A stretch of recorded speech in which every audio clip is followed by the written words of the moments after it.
we really put a lot of intention into these meetups to make sure that we bring the best value, the best knowledge, updates, and anything that will help you guys within this time.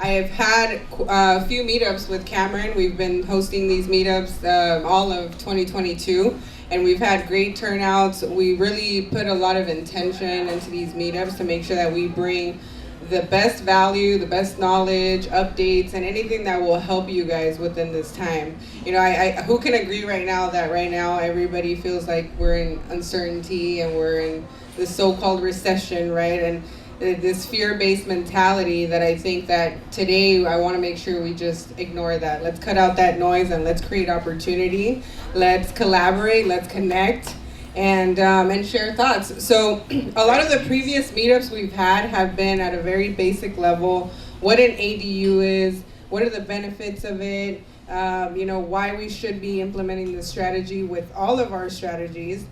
But today we're going to step it up a notch. So we're going to be having high-level conversations. We're going to teach you guys how to properly comp ADUs, and we're going to hear from the experts themselves. We're going to hear about multifamily and go more in depth as to how you can implement that strategy in multifamily. We've been focusing a lot on residential and multifamily, which is still our goal, but we really want to emphasize that in the multifamily space. So we have a multifamily expert and we have an ADU expert who's going to give us all the updates with the city process and just updates in general that will really help you guys excel in the ADU world and help you understand the strategy. So we're going to have very high level conversations. How many of you guys know what an ADU is? And how many of you guys do not? Those of you who do not, we do have presentations that we can share with you guys just so you understand that concept at a very basic level, because like I said, today we're going to be having a lot of high-level conversations, and we're going to start off with no other than my good friend Sydney. He's an appraiser. He's, in my eyes, the dopest appraiser from LA all the way to San Diego. And today he's going to talk about ADUs and how to properly comp them. You know, when I come up with these concepts and these topics of discussion that we're going to have, it's really from the feedback that I'm getting. So number one question right now for me as a realtor, and I know a lot of the realtors that are here with us today, is how can I comp my ADU, right? What is the appraiser going to say it's worth? And so there's so much homework that goes on behind the scenes, guys. I have to give my respects to Sydney because we're working on a project right now, and he really had me work for that one. I had to do a lot of research on the back end, and I still, respect his quality of work because it's no easy task to comp out ADUs. First of all, we don't have that many, and second of all, there's so many different types and so many reasons and types of work as to why they do them. So I'm gonna hand it over to Sydney so he can explain that and go over his dope presentation. And again, thank you guys. Thank you, Sydney. There's a lot that goes involved, and I know a lot of you are interested or investing in ADUs and the space of it. So the value that I'm trying to bring to you is not to gas you up. I think my value when I work with investors is I'm not here to agree with you. I'm here to give you value by letting you know based on data. I always lead with data because you can't, they always say women lie, men lie, numbers don't, right? I think I got that from Jay-Z or something. So thanks, Jay. But so I like to with data. We want to talk about different markets. A real concept thing that I want you guys to really kind of think about before we get started is, what if you're putting an ADU in a market that doesn't have one? You're like the first one, you're the pioneer. How do you comp something like that out, right? And guys, we're not in first grade, right? So if you have a question, just spit out that question so we can get to it right away. Yes, please. Many. Right? So depending on where you're at, let's talk about your specific neighborhood or your subdivision. If you're like, hey, located in Highland Park, and I haven't found an ADU in Highland Park, well, you'd have to typically you go to a competing market on the single family level. So think SFR. What's competing in that market as a single family, and look at that market for the ADU, and then we'd make an adjustment factor between markets. Predominant values in one market, let's say Pasadena versus Highland Park, very different. or Arroyo Park or whatever it is, and then we make that percent adjustment. We use those clones. So Ruby is going to be my Vanna Brown for today, right? So Ruby, you want to tap to the next one? Cool. So what I say is that there's 3 most important things that you must know about an ADU. Next slide, please. The number 1 thing is the purpose, right? Is it a flip? Is it a hold? Is it a multi-gen living situation? Why is that different? That dictates how you build or what you want to put on your property. If it's a flip, what's the size of that? What size do you go? Is it a hold? You really want to concentrate on the rents, right? Because you're looking at it as an investment. And is it a multi-gen, or is mom getting older? You're like, I'm going to put mom in a yard. Hopefully you don't think of it in that concept. No one wants to throw their mom in a yard, right? But you want mom close, but not too close. So that changes everything in regards to what kind of property do you put back there. It's a long term. You're not looking to sell it the next day. And I think it's a real different concept that people want to know, if I'm building something, what's my return on investment? Okay, that's a real thing. The second thing is H&B is highest and best use. Okay, it's the size or the number of units. Am I putting a junior ADU and an ADU, or just a junior, or just an ADU? How big am I going? Am I going the max at 1,200 square feet, right? Or am I going as small as 200 square feet? Also design. We're talking about the finishes. Is it going to be detached or attached? And this is really strictly important because a project that Steph and I are working on right now, the client is in Highland Park, and I'll show you what that meant is they wanted to know, should we put in an 800 square foot ADU or a 1,200 square foot ADU? Both were approved as far as plans, but it's all about the market. So this is what the structure looked like right now. 1,343 square feet. And this is what the design, this is actually the home right now, right? Covered porch, everything like that. We did this about, 2.5 weeks ago? So this is like current numbers. So the home, here's the interesting thing about this project. It was a historic home, Craftsman Home Historic. The builders or the developers, builders, they're so crafty. They created their own their own historic preservation, so they took it out of historic designation. Most people don't want to do that, but they did that because they can do more to the property. They don't have to keep it to its original state. So it's really important what they did here. The 137 that you see, don't worry about that. Though it was $1.3 million was the as-is value, the way it was valued today, just as a Craftsman home, right? So they're again asking, what's really important for me to know as an appraiser is the 3 things that I mentioned, but the scope of work is hugely important. What do you want to build? Why do you want to build it? FAR, where's it going to fit in the backyard, right? So they wanted to convert their existing garage, which was 18 by 18, 360 square feet. And this is the question they're asking, 800 or 1,200? Now, because I'm such a nice guy and I do my research, I could have charged them for another appraisal at 1,200 square feet, right? But I knew based on research, all of my comp data was from 799 and below. So the market dictates, and the market of buyers, right, dictating do not build a 1,200 square foot property. You're going to lose big time of dollars on the other additional 400 square feet that the market will not accept. Now, the flip part of that is we appraise from LA to San Diego, Riverside. If I'm doing SDSU, which is San Diego State University, they go 1,200 all day. Why? Because they charge $1,000 to $1,200 per head. So if you're by Cal State Long Beach, where they're charging per head, the valuation completely changes. And that's something that you guys have to know, the market in which that you're putting one of these ADUs, what the market wants, not what you want. Don't be that guy or that gal or that they that says that we're all inclusive here, right, guys? That says, I'm going to do something because I know that this is what people want. It's like, no, that's not what people want, right? That's what you want. And so don't be upset when the market doesn't give you that return on the investment when you're going a lot larger than what the market wants. So really study your market in which you want to put that accessory dwelling unit and know this is what's out there and this is what I want. So we can go to the next page. This is the garage, the actual garage. Don't worry, guys. if I work with you, you won't see any addresses or anything. I really like to protect the privacy of the client.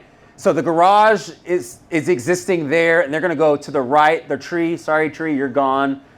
We love trees here in California, but they're going to go 4 feet off of. So it's going to become 799 square feet rather than 360 square feet. What they wanted to do for the 1,200 square foot build was to go up. So they're going to go 2 stories, 1,200, or 1 story, 800. You can go to the next page, Ruby. Thank you. And that's what it would look like with the existing garage. So the existing garage was pretty much the family room, as you see. That was the 18 by 18. They had a covered patio off the back. This is all proposed, right? We're pretending. Covered porch in the front. No more. There would be no more of a garage space. A little driveway for parking, and then that's the layout that they had right there. We go to the next page there. Now here is the ARV on that property right there. As you can see, the as-is versus ARV was $562,000, meaning before it was 1.137. After, if they complete the project as proposed, would be 1.879. That's huge dollars. There's a lot of builders in here. I know price per square foot. There's a lot that goes in on that, but you can tell why the ADU in this market was a huge win. In every market, it's not going to be, these numbers are not going to be the same in every market. You should know that as well, right? It just happened to work out that way. I wouldn't even do a 1,200 square foot valuation on that because it would be a waste.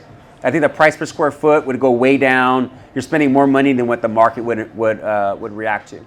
So I also appraise, like I said, in San Diego. We do a lot of stuff out there as well. The next project is going to be in Cardiff. You guys know Cardiff, Encinitas. It's one of the most badass neighborhoods. And I love this part of San Diego, North County. I mean, the vibe is great. It's almost like, you guys know Cardiff, it's almost like a Manhattan Beach kind of neighborhood. So it's super chill, good money there. But this project, this is the actual home right here. So the ADU is above the garage. So I wanted to show you like a proposed construction project and it's something that's already existing, okay? So this is a wholesale deal, existing right there. The home, looks like crap. But again, we're pretending because this is what they're gonna do to the property. Again, the scope of work, the existing home was 1926 square feet. The ADU above the garage was 511. This is the budget, so that the investor said they're gonna spend on this property. And the question is flip versus hold. Before I go to the next slide, what would you do? Anyone have any, would you flip it? Would you hold it? Hold it, why? Because the area? It's all about the money, right? So what do you think the flip would be? Okay. San Diego's changing with Airbnb, so it's a lottery system now, so that's good to know, right? I don't know if LA is doing the same. So who's saying flip, who's saying hold? Hold, okay. What do you think the valuation will be before I go on that? What do you think the increase in value would be on a property like this in Cardiff? 30%. 30%? Okay, cool. Let's go to the next slide. Okay, so here's the rent. The main home right now, as proposed, would rent for $7,450, so $7,500. The ADU at $3,000. Here's what it would look like. Here's the layout. My sketches are so badass, aren't they, guys? The use of color is just. The 7400 tells them though about the Airbnb data that was used to come up with the 7400. Okay, so yeah, we can use AirDNA. Here's the thing about here's what you guys can use Airbnb data, right? Lenders won't accept it unless it's on a scheduled leave for at least 2 years, right? So know that. And it's volatile. So if you rent it for 300 days out of the year, someone else rents it for 200 days out of the year, the numbers are going to be skewed. So typically we like to use traditional rents when it comes to that. Unless the client, which is one of you guys, are saying, Sydney, I want to use Airbnb rents, vacation rentals, then I'll use AirDNA like Steph helped me out with big time. She's amazing. But I just use traditional rents on a project like this. But that's how the layout would be. The blue is the ADU. The green is that deck you saw, and that's the main home. Go ahead. So the acquisition, this was a wholesale deal. They're getting the property at 1.35, okay? The existing ADU, when I put the existing ADU adjustment, the ADJ is adjustment. So on the sales comparison grid, when you guys see that in the appraisal report, it's the page with all the numbers, right? The adjustment factor was $250,000 for ADU, non-ADU, but the actual valuation is different. Okay, so even on the Highland Park appraisal that I did, The adjustment factor that you see on the appraisal report may show $250,000, but the added value for the ADU was $562, if that makes sense. Hopefully it's confusing and you guys call me. I want to make this as confusing as possible. All right? But anyway, so the flip value on that with the improvement of the house and everything else was 2.1 million. So it was almost $1 million difference. Whoever said 30%, I want to show you that. So yeah, I mean, you could flip this, you could hold it, but to gain that valuation on the flip side, if you're going to hold it for rent, could take you a while. We're in a down market, they say, fake news. But that was the valuation for there on that one. Oh, wow. Okay. Who's this? Look at that. Just let me see if I can get this pose right. You know, there's something about diamonds. I don't know. But you know, if you guys need any assistance, you know how to find me. But that's a little bit of what we do with South Shore Appraisals. We cover from LA to San Diego and all the 5 counties. So, yeah. Thank you so much. Please give it up for Sydney, guys. As a realtor, and I know a lot of realtors who are here, when you're looking to build or convert existing space, that's the number one question we get asked. Well, how much do you think this property is going to be worth after the build out? I didn't want to put myself in a situation where they come after me because that ARV didn't come in at the number that they wanted, which, you know, to go based off of what Sydney said is you have to dictate and look at what the market is dictating for you, really. Don't go based off of what you want. Look at the trends, look at the data. But most importantly, reach out to an expert. Don't try to be the one to figure it all out, because it is a much newer concept and we're still trying to figure out how to comp them out properly, which is why I wanted him to elaborate on it, but really reach out to him and add him as part of your team. That's what's going to help you guys in these moments. So if you have questions on any property, you can send that information to him. So make sure you guys connect with him. Awesome. Now we're going to talk about multifamily. So we talked about how to comp ADUs. Yes. Yes. Okay.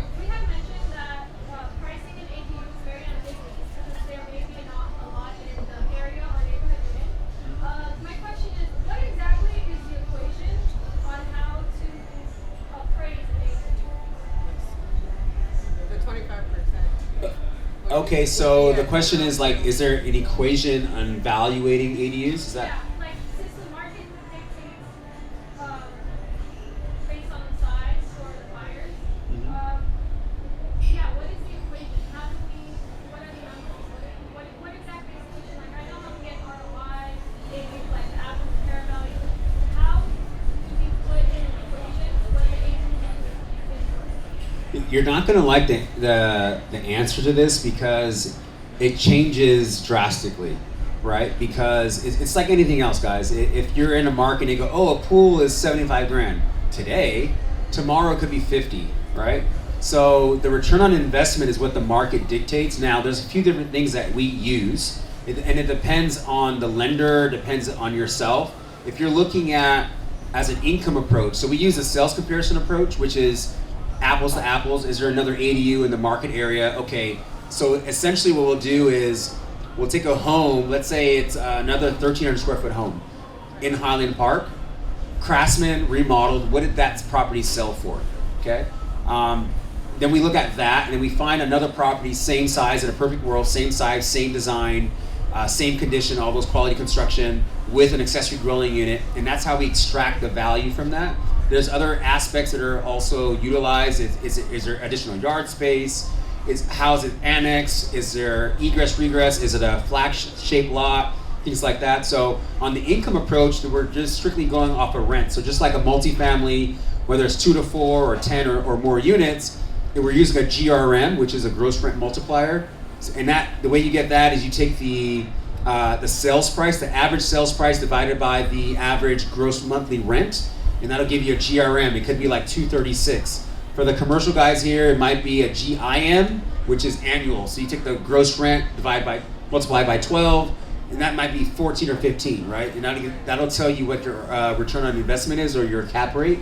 So it depends what, at the end game, that's what I'd say when I said there's 3 things: the purpose, things of that nature. What is it for? What's your end game? What are you trying to find? What are you trying to get from that ADU? And then we kind of reverse engineer it back up and say, okay, this is how our approach our scope of work is designed behind whatever it is that you're trying to achieve, right? So there's no answer. Today, that ADU is 562.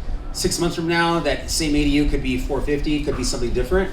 So again, when I say the market, that's buyers. What you're selling that to someone, or you're holding what someone's willing to rent for. What are the going rents? And that's why I use like an AirDNA, or I use management companies. There's different aspects. The MLS can be good. It could be crap as well. So wherever your resources are coming from to give you those numbers. So I come from the multifamily space, but I'm currently in the single family to multifamily. So I was building ADUs a while ago, but before that, I've been in multifamily pretty much my entire career. My family are all multifamily owners. My dad's a multifamily developer. So we look at things very differently. So on an appraisal side of things, it's pretty much always based on income, sometimes based on replacement value.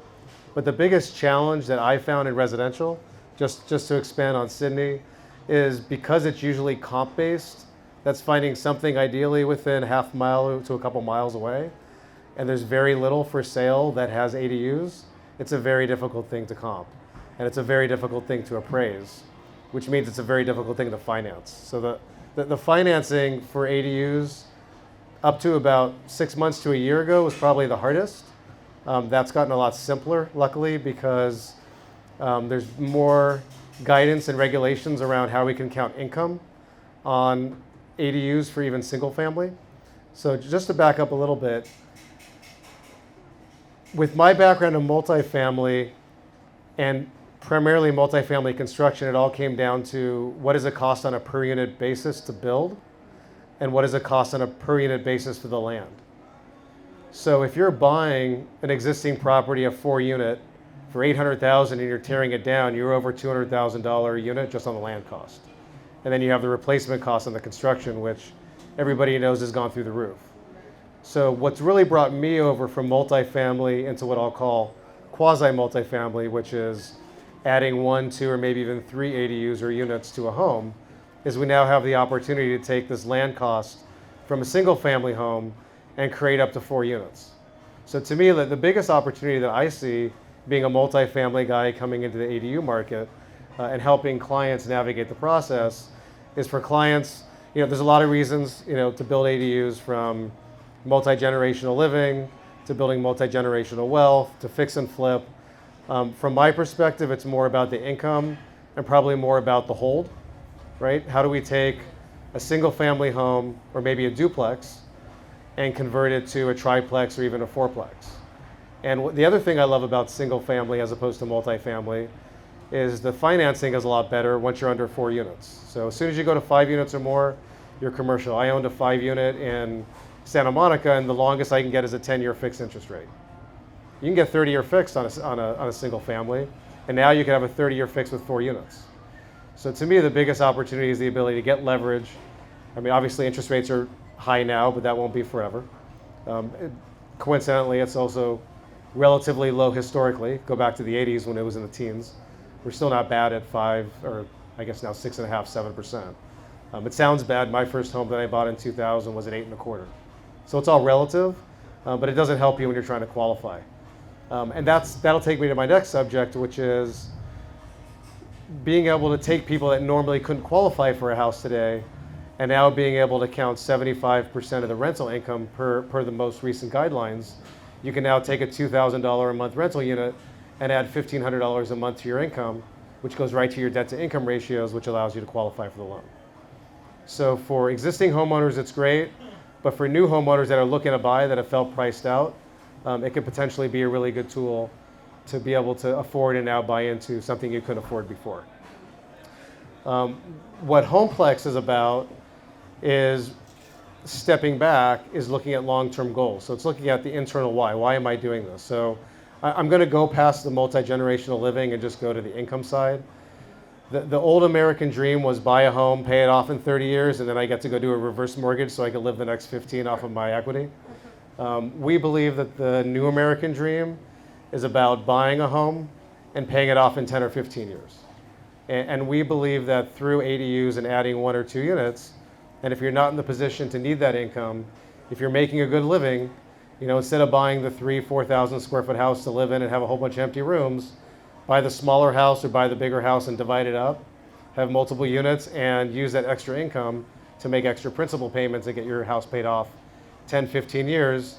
Now you're left with a paid for house, you have a roof over your head, you're never going to be homeless, and ideally when it's paid off, you're going to have passive income coming in from the other 2 units. So to me, that's the beauty of multifamily, and that's the beauty of bringing multifamily to single family. My grandmother, God bless her, 6 years ago passed away at 102, and they bought their 10 unit in Mid-Wilshire in the 1970s. They paid it off, I think around 95, and she lived the last 15 years of her life off of the income from that property. So to me, there's no better financial security in life than multifamily. Unfortunately, for 99% of us, the idea to go out and buy a 10-unit building is beyond our reach. But being able to buy a single family or a duplex and convert it to a triplex or fourplex is actually within reach. We have financing solutions now to be able to do that. So I guess that's me and my soapbox, is really being able to use the new laws, both the ADU laws and now most recently SB 9 that was finally passed. SB 9, a lot of cities are still figuring it out. I'd love to say more about it. The one thing I will say is it allows for 2 things. One is you can do a lot division. So you can actually now take any single family lot in California, pretty much any, and divide it into 2 sellable legal lots. And on each of those lots have 2 units. So that's one path to a 4-unit. Is you can take a single family, as long as it's at least a 60-40 or 50-50 split, you can split the lot, and you can have 2 homes with 2 ADUs, 2 duplexes. The other thing you can do with SB 9 is you can also do a legal duplex. So you can now take a home, build a second home, essentially creating a duplex, and have an ADU and a JADU on that duplex. So we now have 2 paths with SB 9. The market hasn't been tested very much yet. COVID hasn't been kind to the cities and planning departments and trying to navigate the building departments. We're just now starting to see that open up. So I don't have a lot of case studies yet, because there's still people trying to figure it out, and cities themselves, on behalf of clients, will go to cities and ask, and they don't have any answers. So short term, it's challenging. Long term, I think it's a huge opportunity. And being able to combine SB 9, the ability to have 2 legal sellable lots, the ability to build ADUs in combination with that, or just, again, taking a single family or duplex and converting it to a triplex or fourplex without SB 9 is doable today. So that, in my mind, is the biggest opportunity. The biggest challenge is going to be on the financing and appraisal side. So being able to get the money, and especially now get the money at reasonable rates with the interest rates going up. I have clients that were cash flowing 6 months ago at 4% on a second that are not cash flowing at 8 or 9% today. So that I would say is the biggest challenge in the, I'll call it quasi multifamily. I'd love to talk more. I want to give everybody else a chance, and we can break out after, or we can do a Q&A session. Homeplex is also now partnered up with a nonprofit in California, CCETA, that has been given the grace to be able to offer the $40,000 ADU grant in California. So I'd say probably over 80% of homeowners qualify. The income limits are actually very high. For example, Los Angeles is $180,000. San Francisco, on the other end of the spectrum, is $300,000 in income to qualify. There's only three criteria you need to meet. You have to meet the income limits, and it has to be owner-occupied. So if you meet the income limits and it's owner-occupied, and you can actually finance it and it's feasible, you can now get $40,000 in money from the state. About half of the $100 million in funds that were allocated are still available. There's a lot of talk on message boards about all the funds having run out. They're not run out. We're working with CCETA on underwriting grants today. So we are seeing that happen now. So if you go to adu.ceceta.com, we have flyers somewhere around here. Yeah, there's a sign-in. Yeah, so there's a computer here if you want to sign up for it. It's name, email address, and phone number, and you can sign up and you'll get an email on how to go through that process. So I highly encourage you to do it. It covers all pre-development, pre-construction costs. as well as in some cases the lending costs. So a big part of the bite, a lot of the upfront costs that people have to go out of pocket before they even go for their permits, are everything from all the surveys and all the reports to the architecture, engineering. That can all be paid directly out of the $40,000 grant. And a lot of the lending sometimes could be paid out of that as well. So, if you're doing a garage conversion at $120,000 or $150,000, 40, 35 is a big chunk to get paid for out of that. So I highly encourage people to look into that. It is only for owner occupied, so it does not count to anything over 5 units. But even a 4-unit property that's owner occupied does qualify. So we get a lot of questions. If I have a duplex, a fourplex, the answer is yes. As long as you occupy it as an owner, you qualify for the grant. So I'm going to keep it real short, guys. I'm Cameron. Me and Stephanie put these events on. The whole goal of these events is to collaborate and meet people in the industry, whether you're a real estate investor, a construction person, or whatever it is. We're all here to collaborate. So we try to bring speakers that are informative and provide valuable information. So today, what I'm going to talk about, I'm one of the owners of a company out of Seal Beach. We just do ADUs. We're design build, so we do everything from architectural design, engineering, as well as complete the construction. So really my whole goal is just to give you guys tips on stuff that I've seen recently, so you can apply that to your life if you're looking at building an ADU or if you're looking to locate property. And I also have some updates on some new legislation that came out a few months ago that will expand on what the current rules are.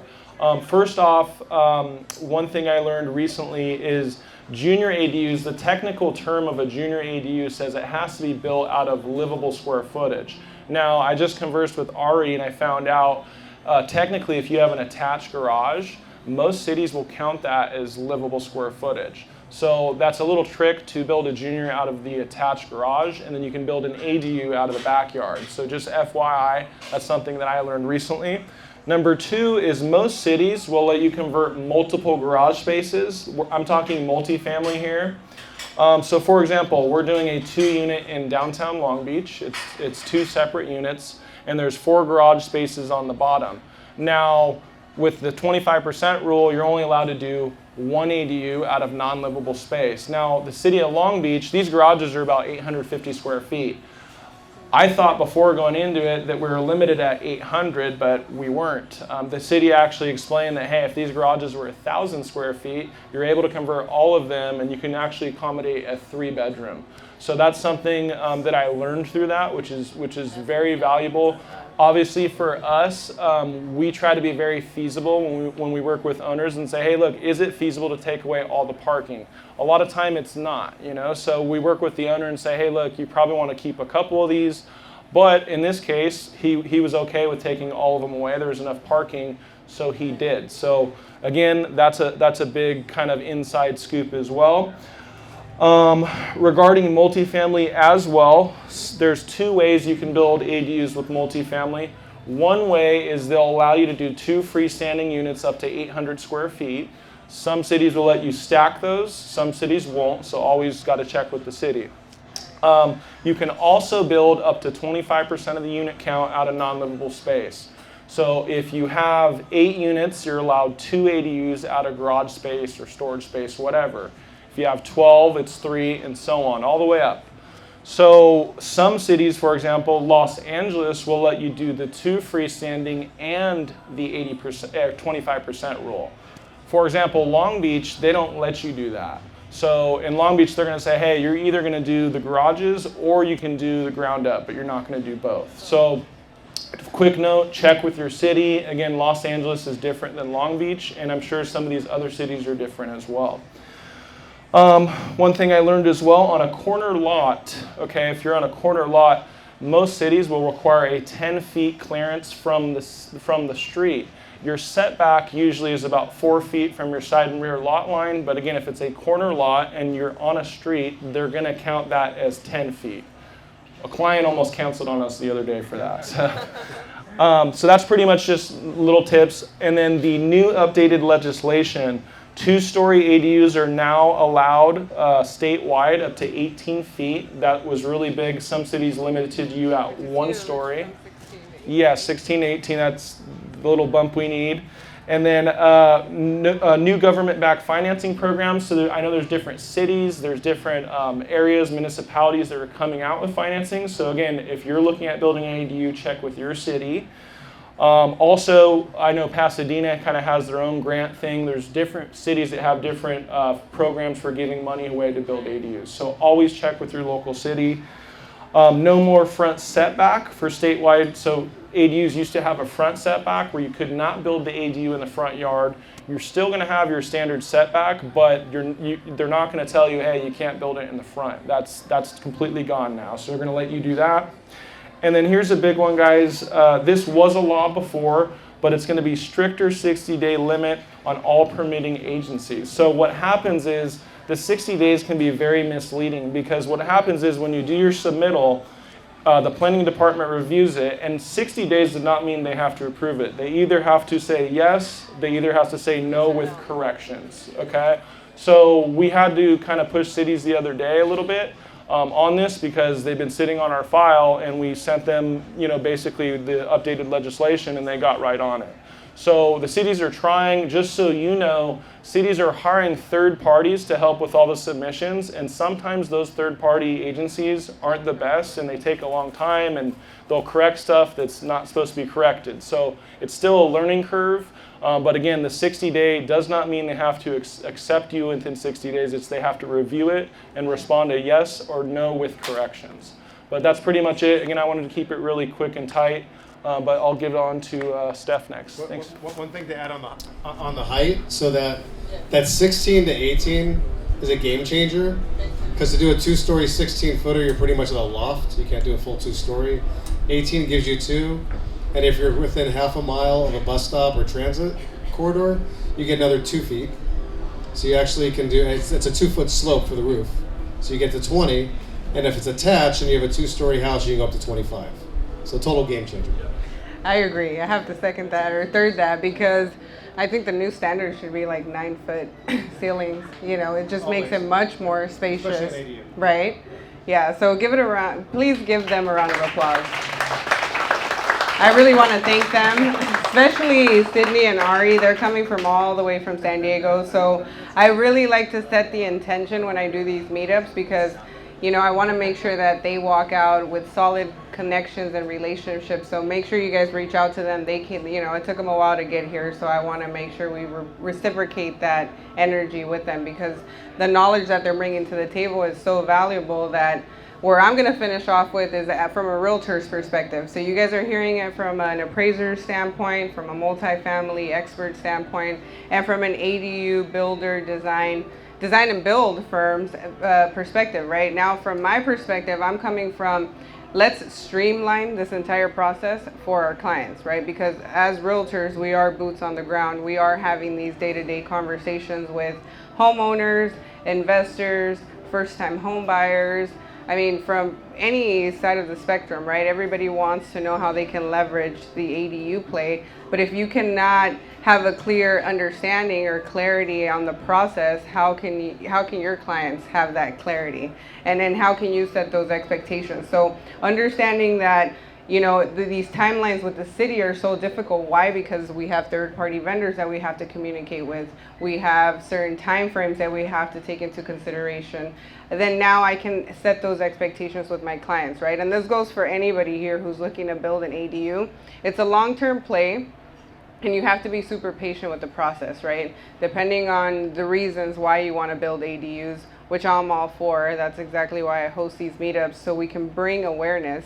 But having that expectation is key for me. So if I know that the permitting process is going to take X amount of time, I know construction is going to take X amount of time, I know financing is also a big important play, which is going to be the best financing option for me, and how will we comp this out? If I can run all that data before we even get these future acquisitions, imagine the value that you bring as a realtor, right? And not just as a realtor, I'm saying like for you guys and individually for all of your investments as well. So we just wanted to highlight that for today, and I bring on different experts to the table to talk about different strategies, what's working in their market, what can we take away from today and really use as tactical and practical steps to go out there and generate more business and create opportunity out of nothing, right? Out of just us coming together, masterminding. So I want all of us to connect and collaborate and take a few. And I really want to thank Cameron. Please give him a round of applause because he's my man right here.